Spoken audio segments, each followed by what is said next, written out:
Assalamualaikum warahmatullahi wabarakatuh. Hello everyone. Before we get into the material, allow me introduce myself.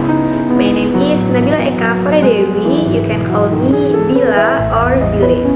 I'm from class management B with student ID number 254110033. Today I will present material on consumer behavior and producer behavior in microeconomics. Pengertian perilaku konsumen dan perilaku produsen. Perilaku konsumen adalah tindakan dan pertimbangan individu atau rumah tangga dalam memilih, membeli, menggunakan, dan mengonsumsi barang atau jasa untuk memenuhi kebutuhan dan keinginannya. Tujuannya adalah memaksimalkan kepuasan atau utility dengan pendapatan yang terbatas.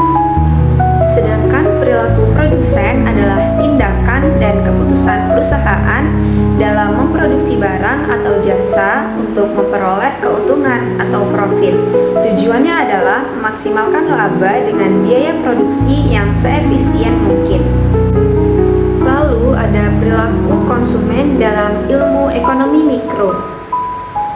Selanjutnya ada konsep dasar. Konsumen memiliki kebutuhan dan keinginan yang harus dipenuhi. Mereka menghadapi kendala pendapatan atau budget constraint sehingga harus memilih kombinasi barang yang memberikan kepuasan tertinggi. Lalu yang B ada teori utilitas.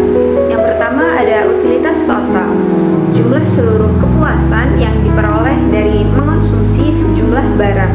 Yang kedua, utilitas marginal atau tambahan kepuasan dari mengonsumsi satu unit barang tambahan. Lalu yang C ada keseimbangan konsumen. Setelah itu ada kurva indifferent dan garis anggaran. Kurva indifferent menunjukkan kombinasi dua barang yang memberikan tingkat kepuasan yang sama. Sedangkan garis anggaran menunjukkan batas kemampuan konsumen dalam membeli barang. Titik singgung antara kurva indifferent dan garis anggaran menunjukkan keseimbangan konsumen.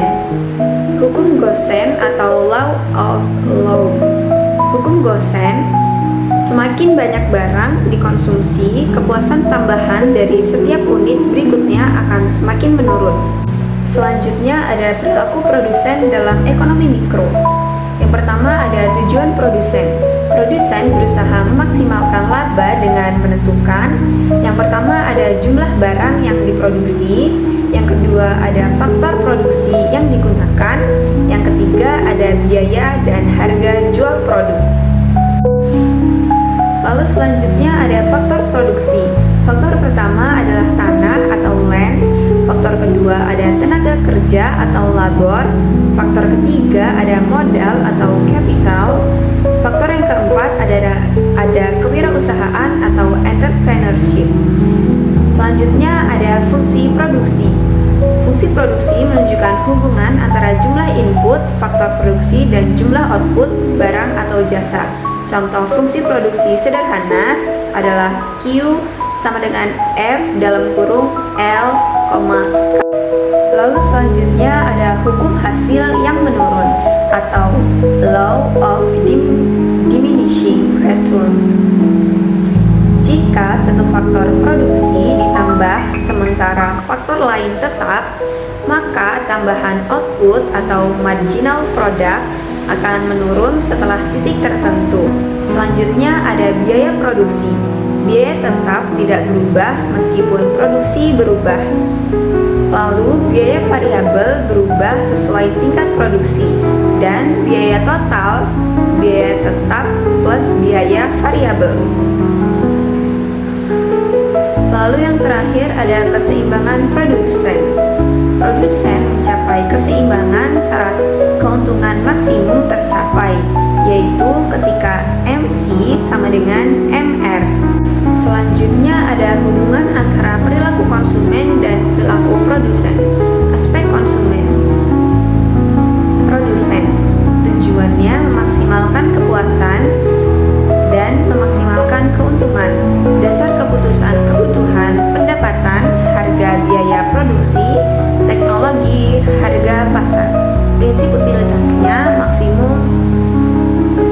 laba maksimum, faktor pembatas pendapatan biaya dan sumber daya, dan yang terakhir ada kesimpulan. Konsumen berperilaku rasional untuk mencapai kepuasan maksimum dari pendapatan terbatas. Produsen berperilaku rasional untuk memperoleh laba maksimum dari sumber daya yang terbatas. Keduanya saling berinteraksi di pasar, menentukan harga dan jumlah barang yang diperdagangkan. Finally, we have reached the end of the material. I hope that the material I have presented is useful for you. Thank you guys. Wassalamualaikum warahmatullahi wabarakatuh.